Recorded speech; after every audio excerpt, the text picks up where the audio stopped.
Bismillahirrahmanirrahim. Assalamualaikum warahmatullahi wabarakatuh. Peserta kelas bekam holistik yang insya Allah senantiasa dirahmati oleh Allah Subhanahu wa Ta'ala. Insya Allah pada hari ini kita melanjutkan materi terkait dengan masalah anatomi hijamah atau anatomi bekam. Jadi ini penting sekali bagi para praktisi al-hijamah atau bekam itu untuk mengetahui anatomi kulit. Karena apa? Sasaran bekam ini yang dituju adalah permukaan kulit. Jadi kita harus paham, ya, harus paham terkait dengan anatomi kulit. Ya. Jadi fungsinya kita mengetahui anatomi kulit ini, akhirnya kita menjadi pembekam yang profesional. Artinya mengedepankan ilmu baru melakukannya itu. Karena bahaya ketika kita tidak memahami, maka terutama yang menggunakan alat ya, syartoh ya, sayatan dengan bisturi. Nah ini kalau dia nyayatnya tidak hati-hati, tidak pakai kaidah ilmu, itu bisa kedalaman, bisa kedalaman. Nah, tujuan mengeluarkan toksit yang ada di permukaan kulit, ya, malah yang keluar adalah darah segar.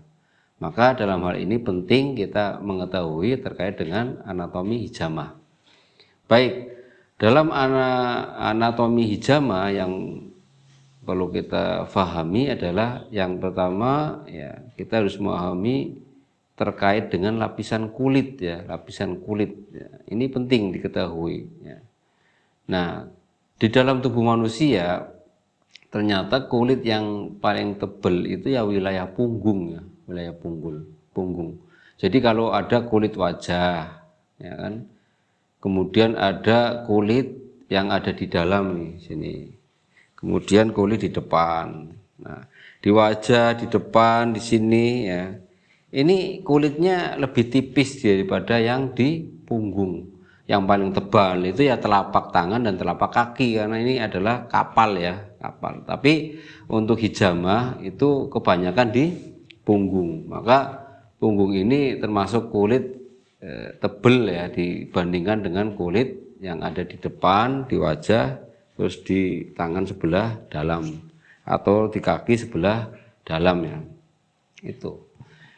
Jadi kulit adalah, ya, ini definisi kulit adalah organ terbesar dalam tubuh manusia. Karena itu banyak toksit yang berkumpul di sana. Ya. Dengan berbekam dapat membersihkan darah yang mengalir dalam tubuh manusia. Jadi kulit itu merupakan organ terbesar dalam tubuh manusia. Itu karena sepanjang kita ada daging seluruh tubuh itu, ini kulit adalah pembungkusnya, ya kan. Maka termasuk kulit ini adalah organ terbesar di dalam tubuh manusia. Ya. Karena ini organ terbesar dalam tubuh manusia, maka ya, toksit itu berkumpul di sana. Ya. Racun, ya, hasil daripada sisa metabolisme. Ketika kita makan kemudian diproses secara metabolisme itu, hasil sisa buangan ini nanti akan menghasilkan toksit, dan toksit ini sembunyinya itu kebanyakan di kulit, ya, di permukaan kulit. Nah, permukaan kulit, nah, sedangkan kulit ini termasuk organ terbesar. Ya.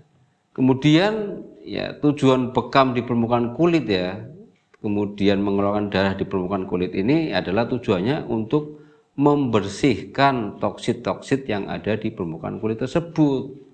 Sehingga ketika toksit itu banyak keluar, paling enggak, ya, kita akan tergantikan sel yang baru, ya. Kemudian kita menjadi sehat karena banyak racun di dalam tubuh yang keluar dari tubuh kita. Kemudian, ya, ternyata ini ada lapisan kulit yang perlu kita pahami, ya. Lapisan kulit ini pada manusia itu ada 3, yaitu lapisan yang paling luar, ya, paling permukaan itu adalah lapisan epidermis, ya. Lapisan epidermis, lapisan dermis, dan lapisan hipodermis. Lapisan epidermis adalah lapisan kulit yang pertama, yang paling permukaan, itu adalah lapisan kulit yang paling awal atau pertama, ini epidermis. Kemudian dermis itu lapisan kulit kedua. Nah, di situ dermis ini ya, lapisan dermis ini untuk melindungi tubuh dan memproduksi kolagen, elastin dan histamin. Nah, ini biasanya ada cairan di bawah kulit.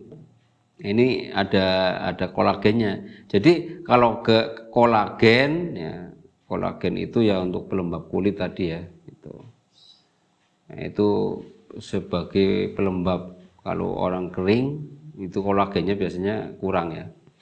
Maka kalau wajahnya itu kering, maka kita punya pelembab ya yang bahannya itu dari kolagen. Itu untuk melembabkan kulit. Jadi kulit jadi kencang ya. Nah, kolagen ini dia diproduksi oleh ini. Jadi di dermisnya ya. Jadi dermis itu adalah lapisan kulit kedua melindungi tubuh. Di samping melindungi tubuh juga memproduksi kolagen, elastin dan histamin. Kalau elastin itu berarti kan mengelastiskan ya. Mengelastiskan, dan histamin itu ya di bawah itu tadi. Sudah mulai di daging ya, di bawah lapisan epidermis. Nah, kemudian yang lapisan paling dalam itu, lebih dalam lagi adalah lapisan hipodermis. Ini adalah lapisan kulit terdalam, melindungi tubuh dan menyesuaikan dengan suhu luar. Jadi kalau epidermis itu di permukaan, paling enggak ketika kita ada sesuatu dia nempel di permukaan ya, atau patogen penyerang itu ya, ini epidermis dulu ya. Kemudian ke dermis lebih dalam lagi ya, yang paling dalam lagi itu hipodermis itu. Kalau hipodermis itu mengarahnya kepada penyesuaian dengan suhu luar ya. Nah, alhijamah ya, alhijamah ini dia batasnya maksimal itu adalah di epidermis, tidak boleh lebih daripada lapisan epidermis. Ketika dia nusuknya atau sartoh sayatannya itu melebihi dari epidermis, apa yang terjadi? Maka dia akan keluar cairan kolagennya. Kemudian cairan getah bening yang dia memang mengarah kepada keelastisan tubuh dan kulit di sini. Jadi dia akan keluar kalau terlalu dalam. Kalau terlalu dalam. Apalagi dia misalnya pakai bisturi, sayatannya itu lebih dalam lagi ke hipodermis. Maka dia darah segarnya akan keluar lebih banyak lagi. Jadi batas maksimal torehan atau pelukaan pada waktu kita melakukan terapi bekam itu maksimal adalah lapisan epidermis. Kemudian terkait dengan ketebalan kulit manusia. Kulit terdiri dari kulit tebal dan kulit tipis. Ketebalan kulit punggung, sudah saya sampaikan di awal ya, itu tidak sama dengan kulit wajah. Jadi kulit punggung itu dia lebih tebal dibandingkan dengan kulit wajah. Maka bekam wajah yang untuk bekam kecantikan ya, atau misalnya jerawatnya banyak, itu teknik seperti di punggung, di kop, kemudian dibiarkan. Tekniknya adalah bekam tarik, yaitu ditarik sehingga tidak membekas, tapi darah tetap keluar. Itu jangan ditinggalkan di kop, ditinggalkan nanti dia akan menghitam. Nah, kita wajah itu termasuk yang harus dijaga. Jadi jangan dolim terhadap wajah kita. Kalau di bekam sininya atau pipi kemudian dia sampai menghitam, itu kan orang lihat wah ini bekas dibekam nih ya kan, tapi kelihatan ekstrim itu ya. Padahal teknik bekam di wajah itu hanya mengeluarkan darah, tapi tekniknya adalah bekam tarik. Nah, ini perlu dipahami ya, terutama bagi pemula yang mau menjadi terapis bekam ya, ini ya. Kalau sudah pengalaman ya insya Allah, apalagi sudah belajar kemana-mana ya terkait dengan bekam ya, dia lebih tahu ya. Ini bagi pemula ya. Jadi teknik bekam tarik itu bukan di kop kemudian ditinggal lama ya, tapi tekniknya adalah bekam tarik. begitu. Nah, kemudian toksin ya, atau toksit itu sebagian besar berada pada pembuluh darah yang berada di lapisan epidermis dan dermis. Jadi toksin ini dia akumulasinya itu di lapisan pertama dan kedua, yaitu epidermis dan dermis. Ya. Kemudian ya, berikutnya adalah akibat pelukaan terlalu dalam. Ya. Hasil yang keluar dari pembekaman adalah darah bersih yang tidak mengandung toksin atau toksit. Ya. Jadi pelukaan yang terlalu dalam nanti yang keluar darah itu bukan darah yang mengandung toksin atau toksit, tapi darah seger itu dia akan lebih banyak keluar ya. Maka tujuan terapi bekam itu tidak tercapai. Ya.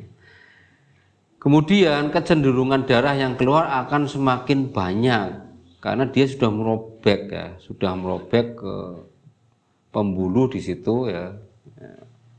Jadi ada pembuluh di situ sudah kena ya, dengan sayatan atau pelukaan yang terlalu dalam sehingga darah yang keluar itu dia akan cenderung lebih banyak, kemudian warnanya itu dia lebih cerah ya, seger gitu ya.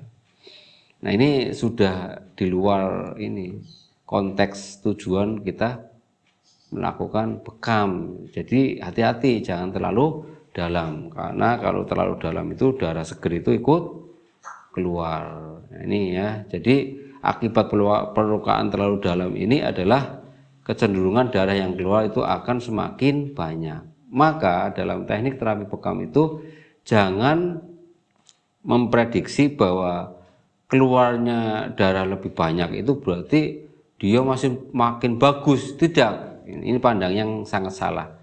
Kalau kita niatkan bahwa bekam itu adalah pengobatan sunnah, ya sudah lakukan. Mau keluar banyak, mau keluar sedikit, yang penting kita lakukan sesuai dengan standar operasional prosedur atau SOP ya. Ya udah, kita lakukan yang terbaik, tidak menyalahi. Keluarnya mau banyak, mau tidak, ya enggak apa-apa. Artinya bukan patokan dia sembuh dan tidaknya, kan gitu.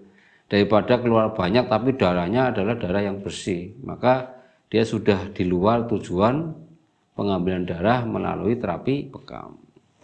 Jadi ini harus hati-hati, jangan bangga dengan bekam keluar banyak. Biasanya kalau kacamata holistik itu darah yang panas, darah yang bergolak-golak di dalam tubuh, suhunya dia lebih tinggi, ya, lidahnya merah, nadinya kuat, kenceng, itu otomatis dia akan dibekam itu keluar darahnya lebih banyak.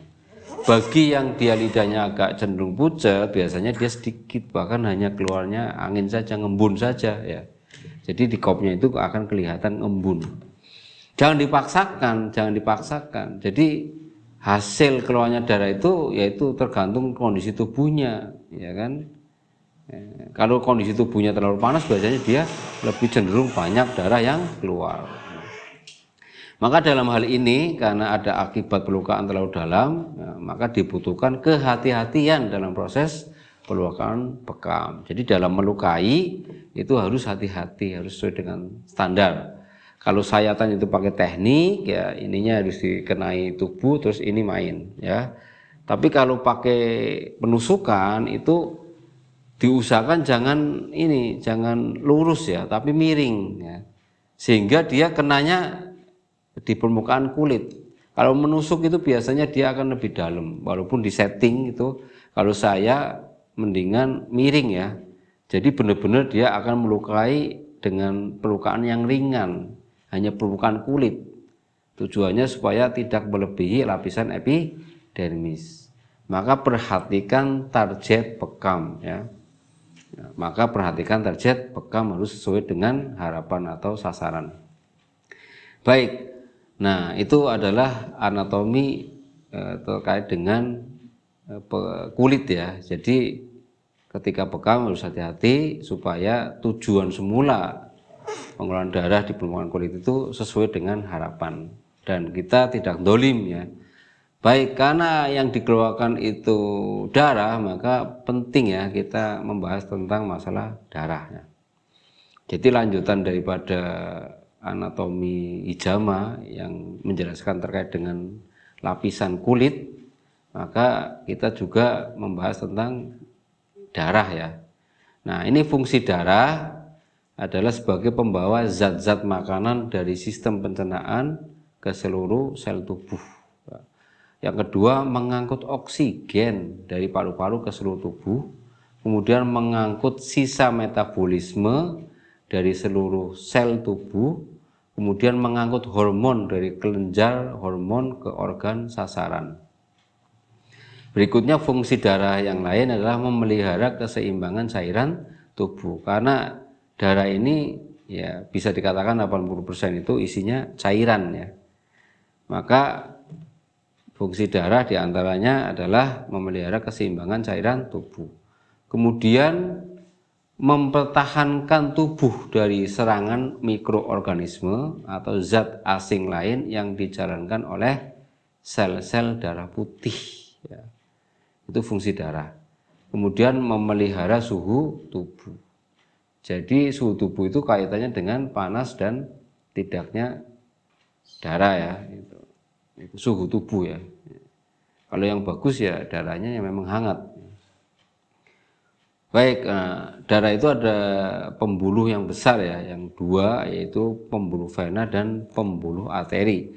Pembuluh vena itu biasanya dia lebih banyak CO2-nya, itu vena. Maka terapi Al-Fasdu itu dia memang ya, mengeluarkan darah dari pembuluh venanya. Artinya karbon dioksida yang atau CO2 yang ada di pembuluh darah vena itu dia dikeluarkan. Ya sama, toksit juga ya. Jadi CO2 itu termasuk banyak toksit di situ ya. Ini biasanya pakai teknik terapi Al-Fasdu. Maka teknik terapi Al-Fasdu dengan bekam itu atau al-hijama itu saling melengkapi ya. Kalau bekam khusus itu di permukaan, kalau Al-Fasdu itu khusus di pembuluh vena. Sedangkan pembuluh arteri, ya, pembuluh darah arteri itu dia lebih banyak oksigennya. Maka Al-Fasdu itu tidak boleh di pembuluh arteri karena dia kaya akan oksigen. Akumulasi oksigen itu ada di pembuluh arteri. Nah, pemompa darahnya adalah heart atau jantung. Ini ada gambarannya ya. Jadi ada pembuluh arteri dan pembuluh vena.